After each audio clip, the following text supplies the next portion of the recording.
Good evening. Welcome to PoliticIt. We've got Marlo Oaks with us today, and Marlo, State Treasurer, Yep. and you're the guy with the on the cash, right?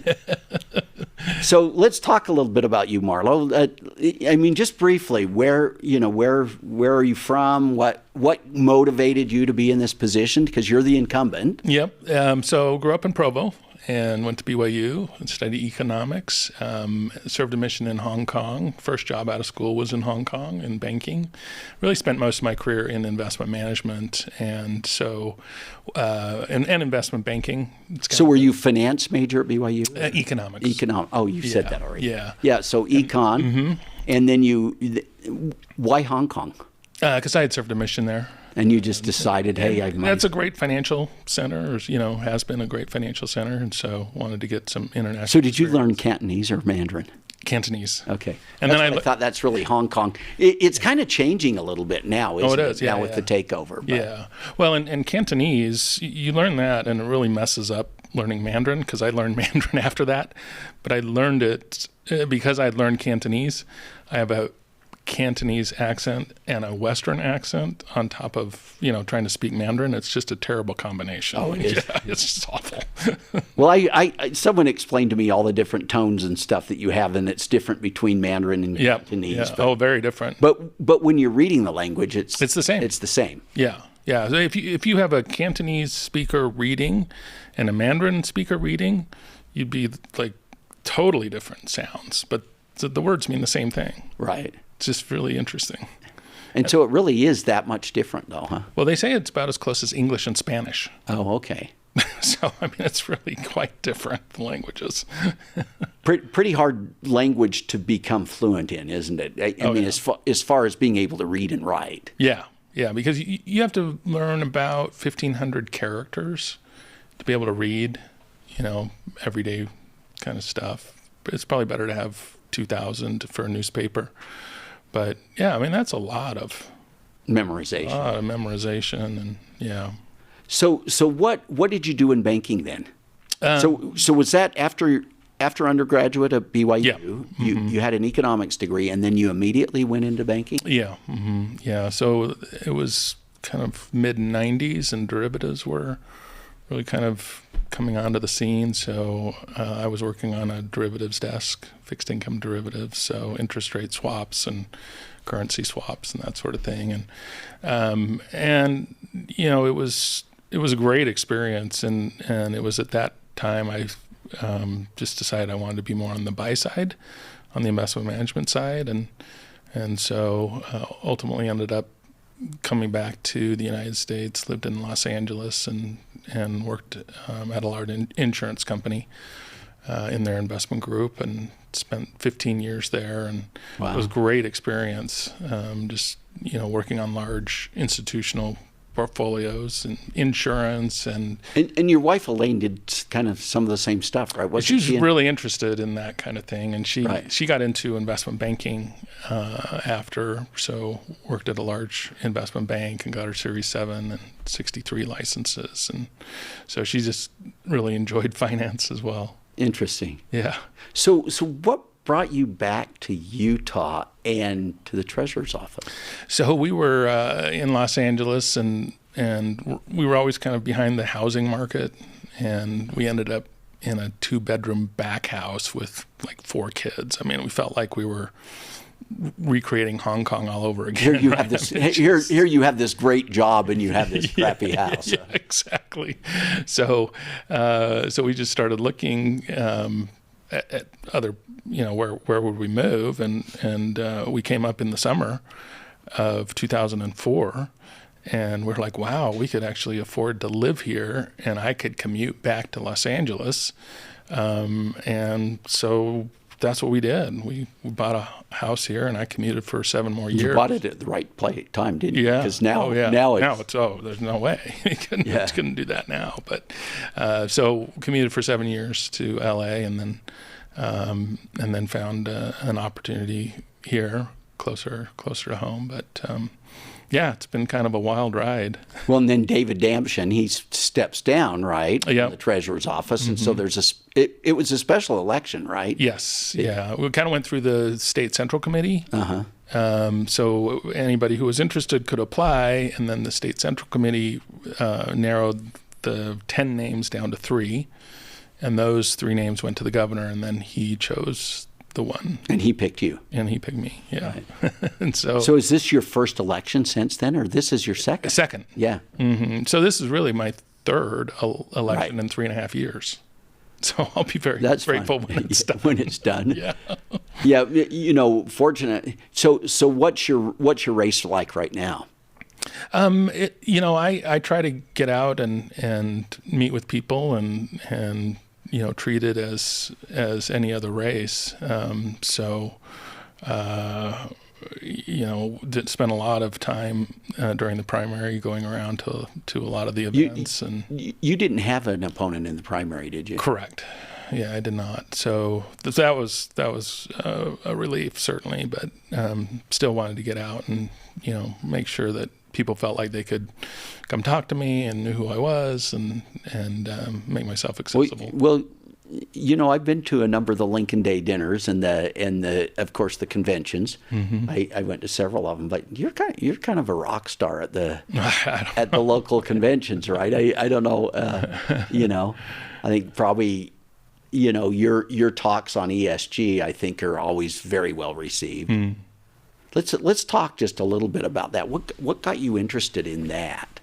It was really interesting so I started my job in July of 2021, and 2 weeks later, the Treasurers organization that's focused on free markets and that sort of thing, they had their conference in Salt Lake City, and so I attended that. And the treasurer from Louisiana talked about gun manufacturers being boycotted by banks. West Virginia, the treasurer talked about the energy sector and coal particularly being boycotted by banks. And I thought, that's really weird. Why are they doing that? And it just didn't make sense to me. And I kind of brushed it off. And then in November, the Solicitor General came up to me at an event, and she said, have you heard about the Department of Labor rule that would allow an ESG fund as a default option in a retirement plan? And in my career, I'd overseen retirement plans and knew how important that default choice is in a retirement plan, and that would essentially politicize a pension system or a retirement plan. And so that's when I became really alarmed that they would, the administration would try to allow an ESG fund as a default option. And so that's when I really started to do research on ESG. Somebody recommended that I read Woke Inc. I actually read it twice over Christmas, and it was like a really depressing Christmas. Yeah. It's like, oh man, this is crazy. What's going on? And that was written by Vivek Ramaswamy. I was actually able to get in touch with him. Yeah, I remember when we brought him to Ogden. To Salt Lake, right? I went down there to. Yeah, and that was in September, but my conversation with him was in March of that year, March of 2022, and I just said, look, is there anything good about ESG? Because I was trying to figure out, what motivates what were the this boundaries and right? And he said something very interesting. He said the coercive nature of ESG makes it illegitimate, is essentially what he said. And of course, people know who Vivek is now. Yeah, people know. We didn't know that. Nobody knew. Yeah. No, nobody knew when he came That's here, right? That's right. Now he's a rock star. Yeah, now, right? That's right. So he was really instrumental in helping me understand really where ESG had become much more aggressive and pushing political agendas, where it had kind of grown out of this socially responsible investing movement, which was really all about not investing in certain companies, right? If I'm an investor and I don't want to have exposure to tobacco or firearms or whatever the issue is, I would just not invest in those companies. And okay, that's fine. It doesn't affect the market.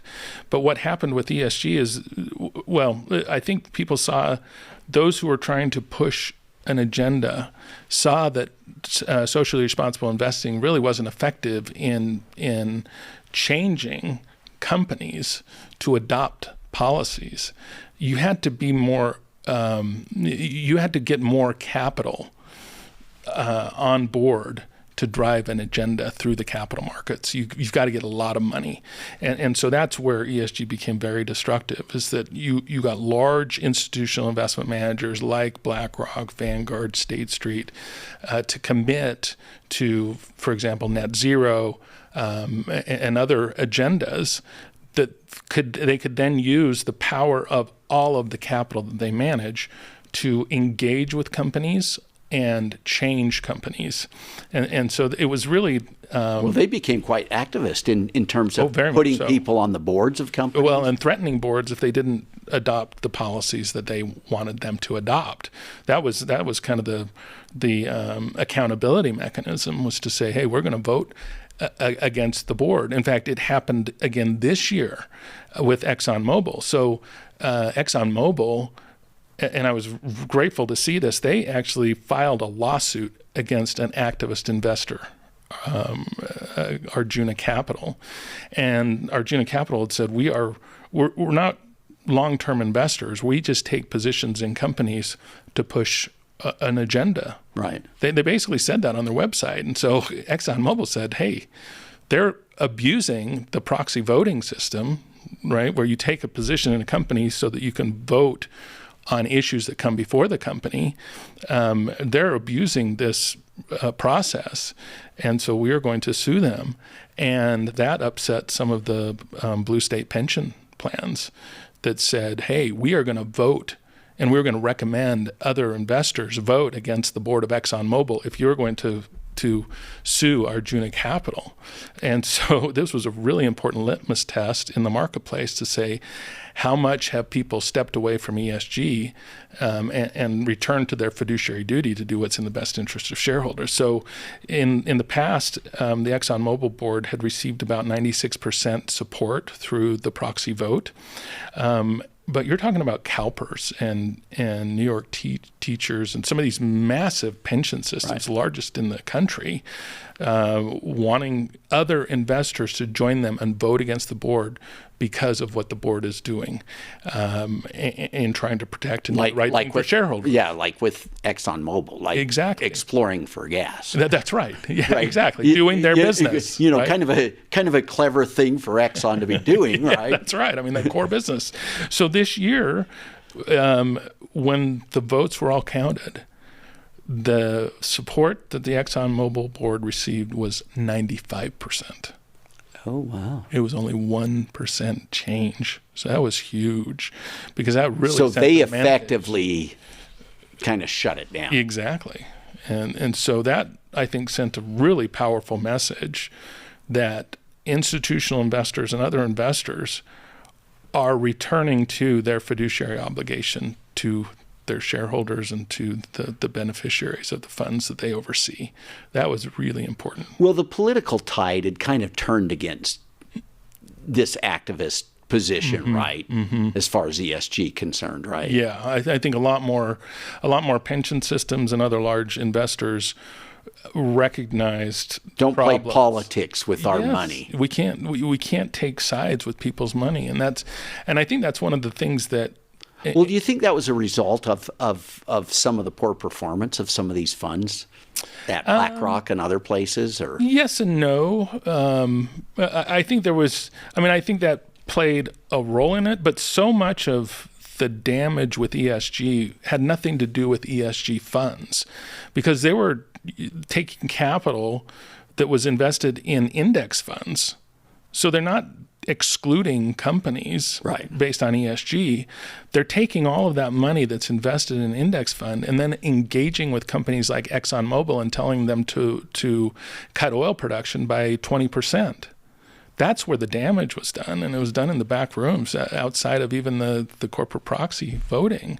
So, and that's what people didn't see. They put that pressure on the boards, and the boards responded to the pressure because they were worried about getting voted out. Exactly. That's exactly right. And so it was really shining a light on that and talking about the fiduciary obligation to not politicize the capital markets that I think started turning the tide against all this activism. Now, it's still there, but I'm hopeful that we're moving in the right direction. We've seen a lot of companies that had adopted DEI, for example, stepping away from that, recognizing that is divisive and is political, and that they should not be, pushing those kinds of divisive issues on their companies. And so I'm hopeful that this politicization is going away. Hey, we're going to take a break, and we'll come right back. Okay.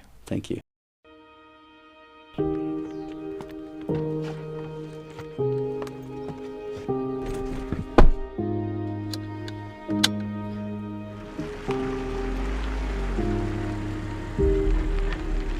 Hey Siri, how do I get to the state capitol? John, the fastest way to get to the Capitol is to make a lot of empty promises, to get help from special interest groups and endorsements from politicians. You will also need to buy a better suit. That's not going to work for me, Siri. You need to find another way. John, listen to me. If you're going to win your race, you will need to play the political game. You also need to use more hairspray and buy a golden retriever. Also, a new phone case would be nice. That's enough of this. John, are you there? Did you just leave me on the road? Fine. Keep your principles, John. My name's John Johnson. I'm not running to be part of a system, and I don't owe anyone special favors. I'm running to listen to and work for you. I'm running to get results.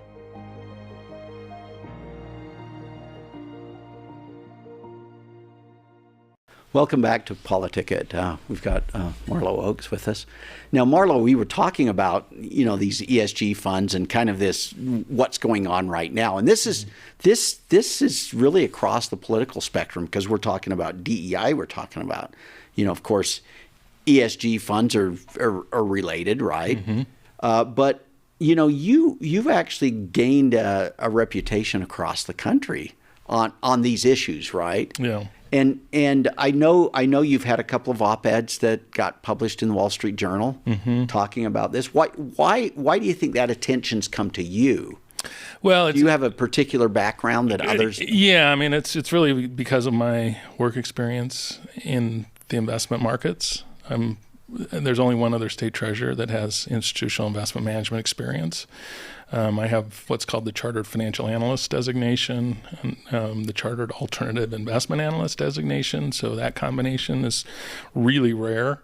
I'm the only one treasurer that has that combination, and so it's that exposure to the investment markets that made it much easier for me to talk about ESG and hopefully explain it in a way that others could understand, and gave me insights that would have been much harder to gain if I didn't have that background. I remember when we were at the National Convention, we kind of got all your treasurers together and took a picture there at the RNC. Right. Yeah. So it was cool seeing the way you were interacting with people from every state, really. Mm-hmm. Right. Yeah. At least the Republicans. That's right. So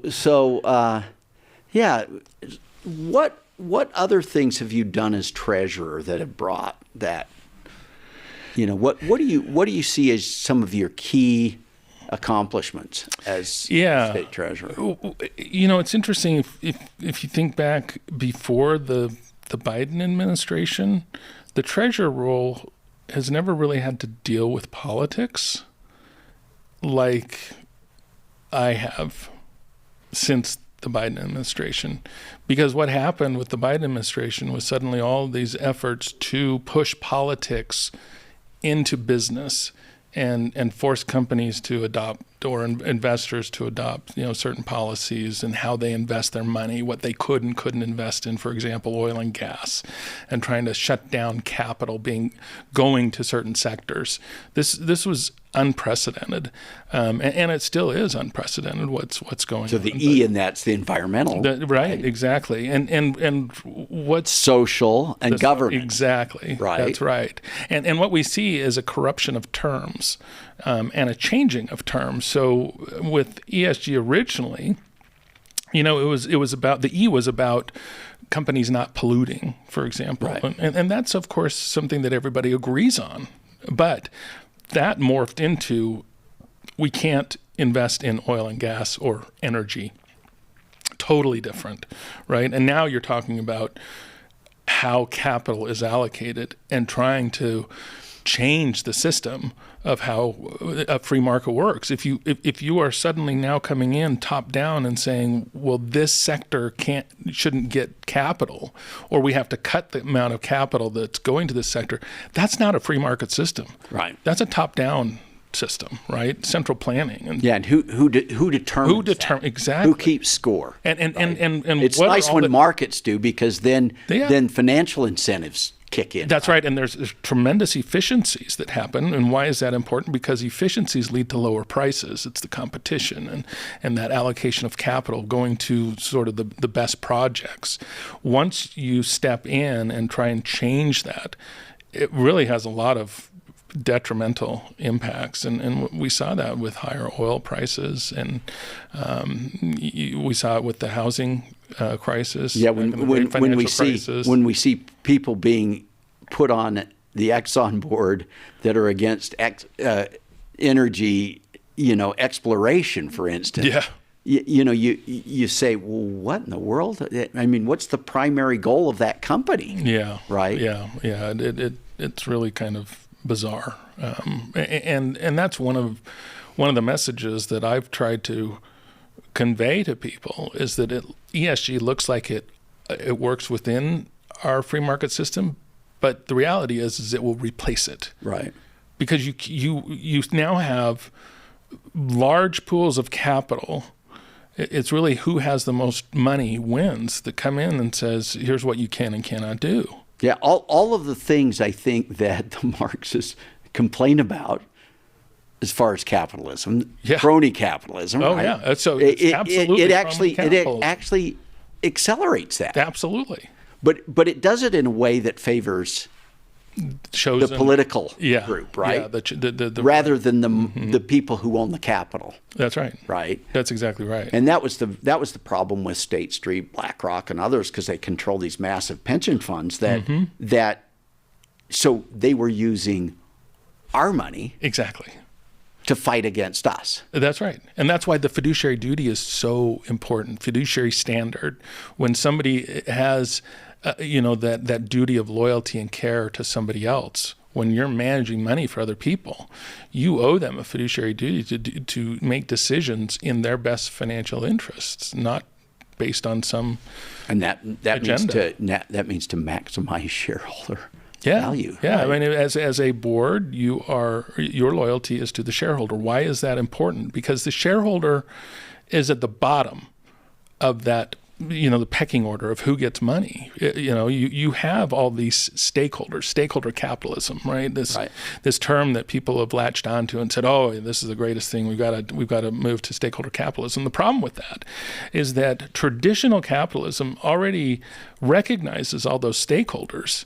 It just prioritizes them in a way that makes sense, because the reason that the shareholder, you have to be loyal to the shareholders because they're the ones that get harmed. They carry the risk, and they're the ones that get paid last. So the bondholders get paid before the shareholders. The government with taxes gets paid.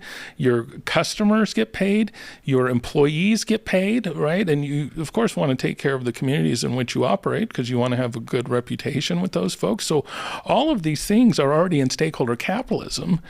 It's just that it's an easy target to point a finger and say, oh, they're just concerned about the shareholder. Well, no, the only reason why you're focused on that is because everybody else is already taken care of, and if there's not any money left over for the shareholder, the company goes bankrupt. Right. Yeah, is that really in the best interest? Yeah, of the company, of the employees, or of the communities, right? Yeah, or the economy in general. Exactly, right? That's right. That's right. And so it's remarkable how many people latch on to something that sounds good. And maybe it's not remarkable, but it sounds good. But if you think it through, there are really serious problems associated with it. One of the things that people accuse me of is politicizing, investing. Well, fighting ESG is getting politics out of investing. Right. It's exactly the opposite. Yeah. Because if you're promoting ESG, you are promoting politics in investing. Yeah. That's what you're doing. Well, that's an attack that's leveled against me a lot in terms of, I'm trying to fight a culture war. No. It's quite the opposite. Trying to stop the culture war, right? Yeah. Trying to remove politics from education. Well, now this is removing politics from the marketplace. That's right. Way, that whole, so the governance part of this, yes. When you have activist investors that are using the governance structure of a company to control that company, that's a pretty scary thing, right? Well, and because it depends again, on the activists. Yeah. Because there have been activists for decades, and most of the traditional activists are trying to maximize shareholder value. Right. They go in and they take a position and they try to improve the governance or improve the performance of that company for the benefit of the shareholders, right? Yeah. Now we're talking about a completely different governance, and even people who are against ESG will sometimes point to governance and say, well, we all agree that governance is important, and I say yes, but it depends on what the definition of governance is. Right. Because traditional governance, you're talking about independent boards, you're talking about management pay tied to performance of the company, but governance in ESG land has been twisted so that management is incentivized to adopt ESG. If they do that, then they get rewarded. That's not traditional governance. Right. And the reason that governance was brought into ESG is because it had a track record of positive returns. But when it's twisted, it's completely different. That's so related to this whole movement towards DEI, right? Absolutely. And the inefficiencies that have happened because of that. Because when it's driven by a need to return value to shareholders, that's a very different structure, right? Absolutely. And this whole terminology, this issue of terminology, where you have words that you think you understand what the meaning is. We live in a time when there's dual meanings, multiple meanings of the same word, and unless you have the same definition, you can agree with something and not realize that you're agreeing with something completely different.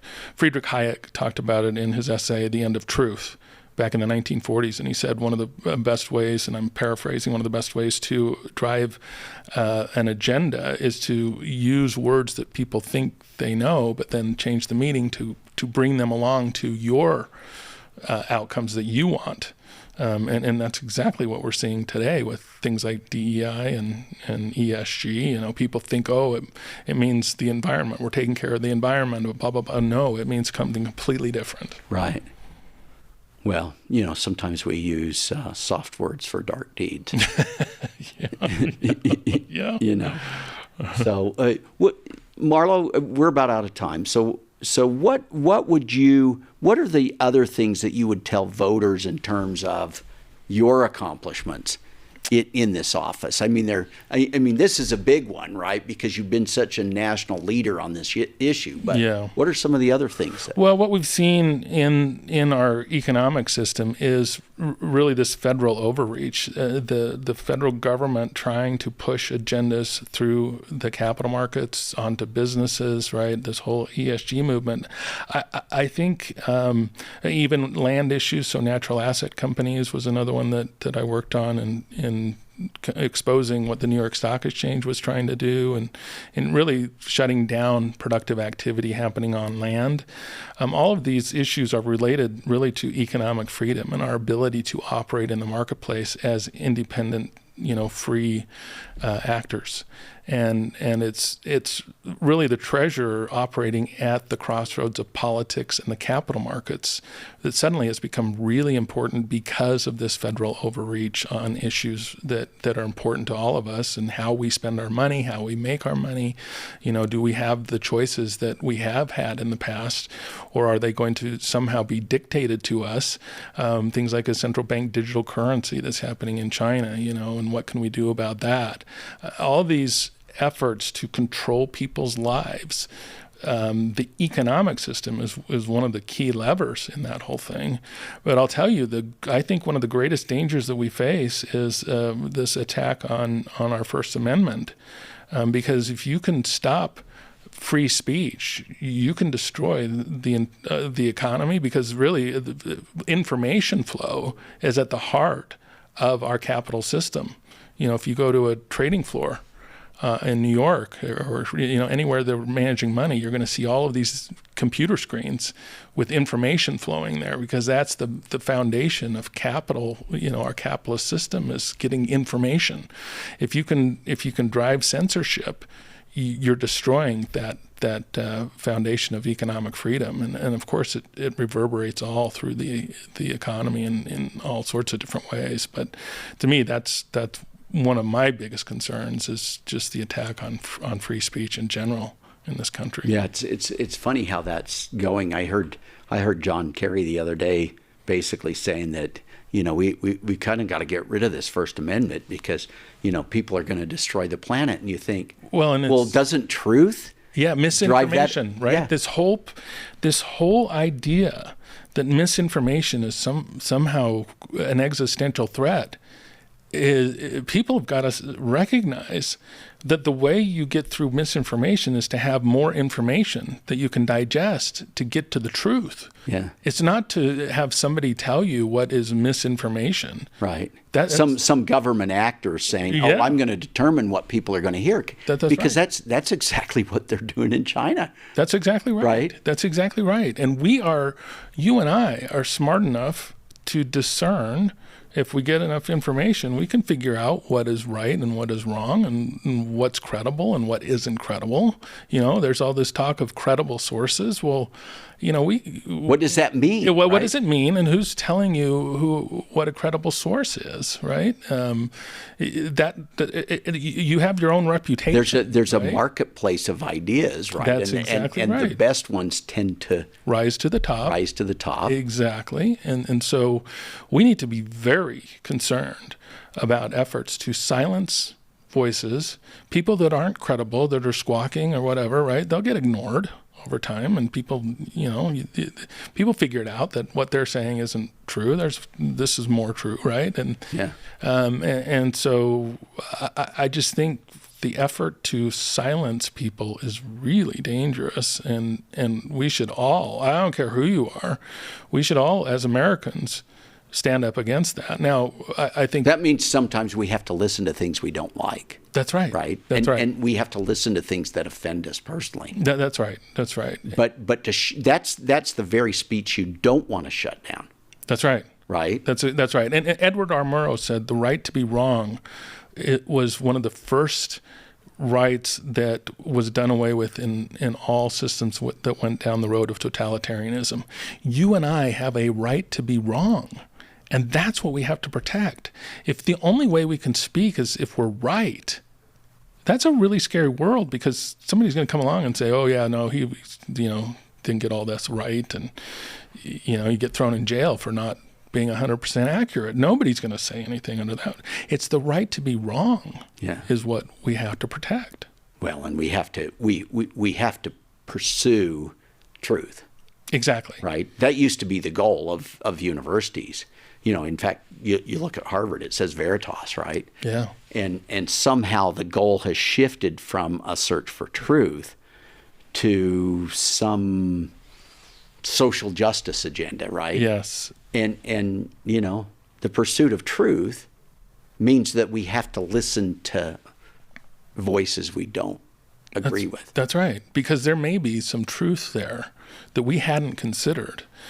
And if you and I are committed to truth, and we come from completely different political perspectives, if we're committed to truth, we can have a respectful conversation, and there's no, harm done, because we're committed to finding the best outcome. Now, we may not agree, we may completely disagree, but we'll have a respectful conversation, and our public square will be upheld, and we'll have better ideas that come to the fore, and innovation. And the pursuit of truth is really, I believe, what this country was founded on. Yeah. It's the basis of a meritocracy. You're trying to find the best people, right, for your company.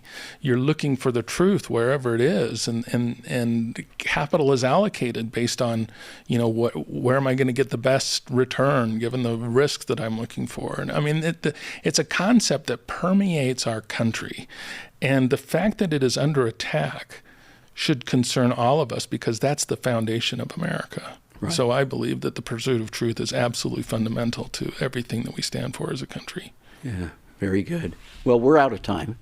Thank you. Thanks so much for coming in. And you want to make a pitch to voters? I'm Marlo Oaks. I'm running for state treasurer re-election this year, and appreciate your support. And it's been a great 3+ years, and hopefully we'll have another 4 without another couple of elections in between. I get to have 4 years. Yeah. That'll be nice. Very good. Thank you, Marlo. Thank you. Thanks for coming in.